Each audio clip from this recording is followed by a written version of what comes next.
Maxime Dubois était une personne ordinaire. Il vivait dans une petite ville appelée La Roche-sur-Yon, dans la région des Pays de la Loire, en France. Sa vie était simple. Il travaillait comme bibliothécaire et passait ses journées plongé dans les livres. À 35 ans, Maxime se voyait pris dans une routine monotone et sans grandes aspirations. Il ne s'était jamais distingué dans aucun sport et ne se considérait pas non plus physiquement apte à relever de grands défis. Mais la vie de Maxime était sur le point de changer d'une manière qu'il n'aurait jamais pu imaginer. Tout a commencé un matin pluvieux d'octobre. Maxime, en réorganisant les livres à la bibliothèque, a trouvé un ancien journal d'un alpiniste français renommé, Jacques Boucher. Intrigué, il a commencé à lire les aventures décrites dans les pages usées. La passion et la ferveur de Jacques en décrivant ses ascensions et ses courses ont allumé quelque chose en Maxime. Il s'est retrouvé fasciné par l'idée de dépassement de soi et par la quête de nouveaux horizons. À partir de ce jour, Maxime a décidé qu'il avait besoin d'un changement radical.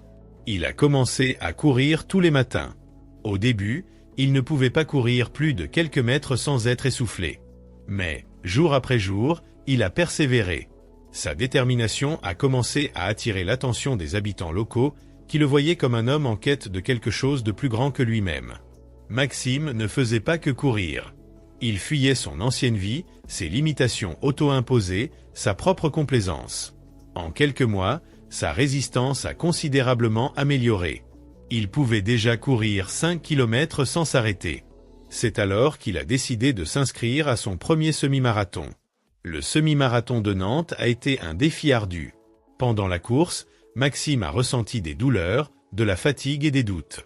Mais, en franchissant la ligne d'arrivée, il a éprouvé une sensation d'accomplissement qu'il n'avait jamais ressentie auparavant. Ce n'était que le début. Avec le temps, Maxime a commencé à participer à des marathons complets. Paris, Lyon, Marseille. Chaque ville, chaque marathon, était une nouvelle opportunité de se défier et de se redécouvrir. Lors de ces événements, il a rencontré d'autres coureurs, chacun avec sa propre histoire de dépassement de soi. Ces rencontres ont encore plus inspiré Maxime, lui montrant qu'il faisait partie d'une communauté de personnes déterminées à atteindre leurs objectifs. Mais courir ne suffisait pas. Inspiré par les histoires de Jacques Boucher, Maxime a décidé qu'il voulait aussi escalader des montagnes. Il a commencé par de petites randonnées dans les Alpes françaises. Au début, l'altitude et le terrain escarpé étaient des défis presque insurmontables. Mais, comme il l'avait fait avec la course, Maxime a persévéré. En peu de temps, il escaladait des sommets plus hauts et plus difficiles. Le Mont Blanc est devenu son objectif ultime en France. L'ascension du Mont Blanc a été une épopée. Maxime a affronté des conditions climatiques adverses, un froid intense et une fatigue extrême. Mais, en atteignant le sommet, il a ressenti une connexion profonde avec le monde qui l'entourait et avec son propre moi intérieur. C'était comme si chaque pas, chaque course, chaque ascension avait été une préparation pour ce moment. Maxime Dubois, l'ancien bibliothécaire de La Roche-sur-Yon, s'était transformé en un athlète d'élite. Il n'avait pas seulement couru des marathons et escaladé des montagnes, il avait réécrit sa propre histoire. Son parcours a inspiré beaucoup de gens dans la petite ville et au-delà. Maxime a commencé à être invité à des conférences où il partageait son histoire de transformation et de dépassement de soi. Le plus important, cependant, était que Maxime avait découvert que les plus grandes barrières sont celles que nous mettons en nous-mêmes. Et, en les brisant, nous réalisons que nous sommes capables d'accomplir des exploits extraordinaires. La vie de Maxime est devenue un témoignage vivant qu'il n'est jamais trop tard pour changer et chercher quelque chose de plus grand. Dans la petite ville de La Roche-sur-Yon, Maxime était devenu une figure emblématique. Jeunes et adultes le recherchaient pour s'inspirer et obtenir des conseils.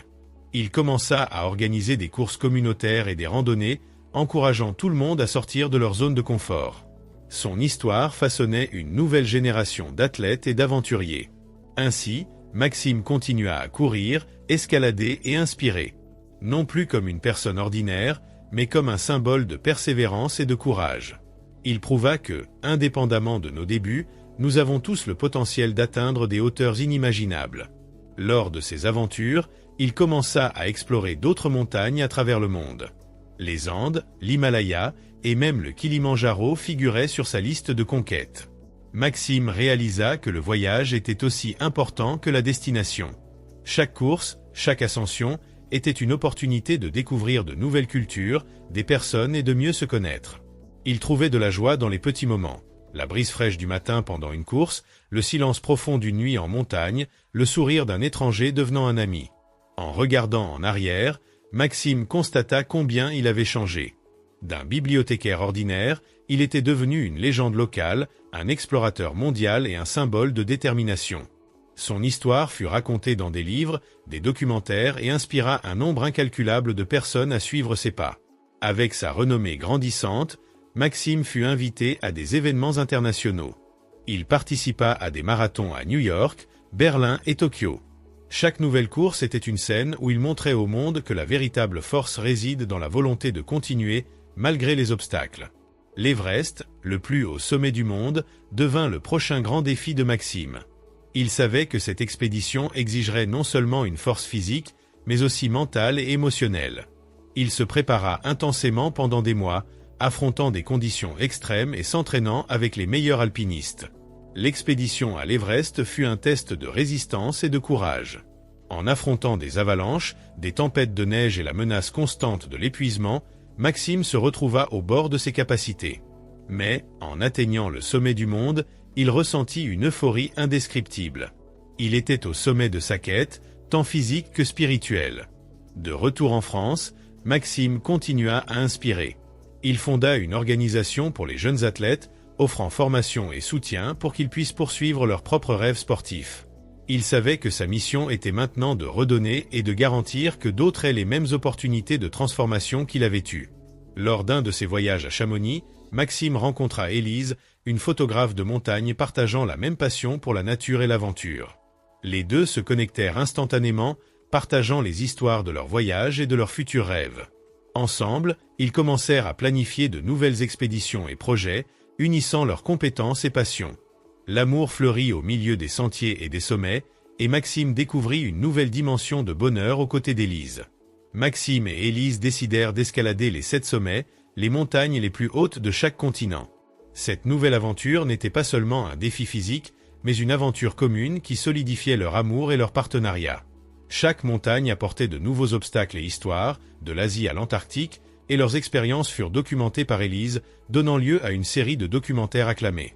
Au fil des années, Maxime continua à courir des marathons et à escalader des montagnes, mais avec une perspective plus large. Il devient un mentor et une voix influente dans la communauté sportive et d'aventure. Ses conférences motivantes touchent des personnes à travers le monde, les encourageant à repousser leurs limites et à ne jamais abandonner leurs rêves. Lors d'un voyage de découverte de soi et de réflexion, Maxime passe un temps au Népal, immergé dans la culture et la spiritualité locale. Là-bas, il apprend des techniques de méditation et de respiration qui améliorent encore plus sa résistance mentale et physique. Le contact avec les moines tibétains lui apporte une nouvelle vision de la vie, où la sérénité et la paix intérieure deviennent aussi importantes que le dépassement des défis physiques. Maxime, désormais un défenseur influent du sport et du bien-être, commence à travailler avec des organisations internationales pour promouvoir la santé et l'éducation à travers le sport. Il aide à construire des écoles dans des communautés défavorisées et à créer des programmes de formation pour les jeunes dans différentes parties du monde. Son impact se fait sentir dans des pays comme le Kenya, le Pérou et l'Inde, où ses initiatives transforment des vies et créent des opportunités pour des milliers de jeunes. Malgré ses aventures mondiales, Maxime n'oublie jamais ses racines à La Roche-sur-Yon. Il retourne dans sa ville natale pour fonder une académie de sport et un centre communautaire, où il offre des cours gratuits et des programmes de mentorat. Le centre devient un point de rencontre pour les aspirants athlètes et les personnes en quête d'un nouveau départ, reflétant le propre parcours de Maxime. Maxime et Élise, maintenant avec une famille, continuent à inspirer une nouvelle génération. Leurs enfants, Claire et Lucas, grandissent imprégnés de l'esprit aventureux de leurs parents, participant à des courses et des escalades dès leur plus jeune âge. Ensemble, la famille Dubois explore de nouveaux sentiers et montagnes, chaque aventure renforçant leurs liens et renouvelant leur engagement envers la vie en plein air et le dépassement personnel. À 50 ans, Maxime décide d'entreprendre une dernière grande aventure, un tour du monde à vélo. Accompagné d'Élise et de leurs enfants, il parcourt des milliers de kilomètres, traversant différents continents et cultures. Le voyage n'est pas seulement un défi physique, mais une célébration de la vie, des connexions humaines et de la diversité de la planète. Pendant ce voyage, Maxime écrit un livre de mémoire intitulé « Au-delà des montagnes », le voyage d'une vie, où il partage ses expériences, ses défis et les leçons apprises. Le livre devient un best-seller, inspirant des lecteurs du monde entier à poursuivre leurs propres rêves et aventures. Après des années d'aventure, Maxime décide qu'il est temps de relever un dernier grand défi, l'ultramarathon du désert, connu pour être l'une des courses les plus difficiles au monde. Avec le soutien de sa famille et de ses amis, il s'entraîne intensément, affrontant la chaleur torride et l'immensité du désert. La course est exténuante, testant toutes ses limites physiques et mentales. Mais, comme toujours, Maxime persévère, franchissant la ligne d'arrivée avec un sourire de réalisation. En regardant en arrière, Maxime vit à quel point il avait changé. D'un bibliothécaire ordinaire, il était devenu une légende locale, un explorateur mondial et un symbole de détermination. Son histoire fut racontée dans des livres, des documentaires et inspira d'innombrables personnes à suivre ses pas. Il n'était plus seulement Maxime Dubois.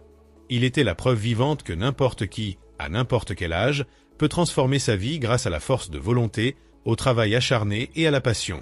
Dans les années suivantes, Maxime se consacra à des causes humanitaires, utilisant sa renommée et son influence pour collecter des fonds et sensibiliser aux questions environnementales et sociales. Il devint un ambassadeur mondial pour plusieurs organisations, portant toujours avec lui le message de dépassement de soi et de résilience. Maxime fut honoré de prix et de reconnaissance internationale, mais ce qui le rendait le plus fier était de voir l'impact positif de ses actions sur la vie des gens. À 60 ans, Maxime décida d'organiser un événement réunissant amis, familles, athlètes et admirateurs du monde entier pour célébrer la vie et les réalisations.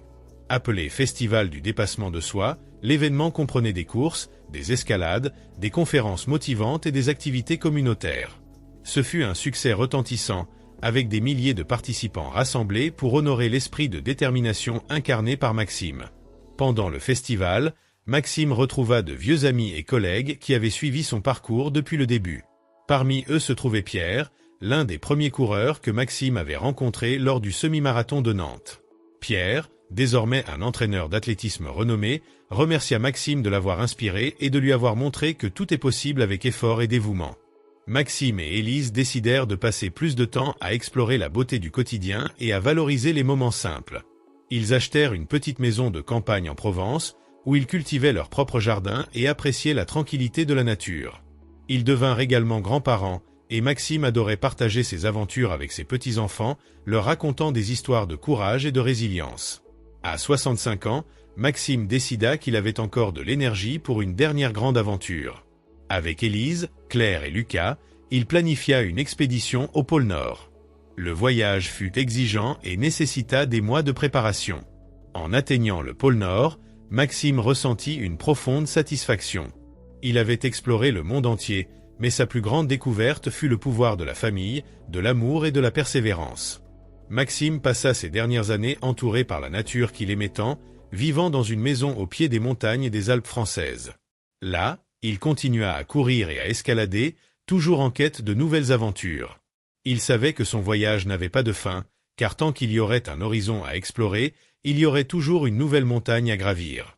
Maxime Dubois devint un exemple de comment la vie peut changer radicalement lorsque l'on décide de suivre ses rêves et de défier ses propres limites. Il montra qu'avec détermination et passion, il est possible de se transformer et d'atteindre des sommets inimaginables. Son histoire continue d'inspirer beaucoup de gens, prouvant qu'il n'est jamais trop tard pour chercher la grandeur en soi. À la fin de chaque conférence, Maxime rappelait toujours à son public: le véritable sommet de la montagne ne se trouve pas à l'extérieur, mais bien à l'intérieur de chacun de nous. Trouvez votre propre montagne et n'ayez pas peur de l'escalader. Son histoire de vie et son héritage resteront vivants à travers les générations qu'il a inspirées, montrant qu'avec courage et persévérance, chacun peut réaliser ses rêves.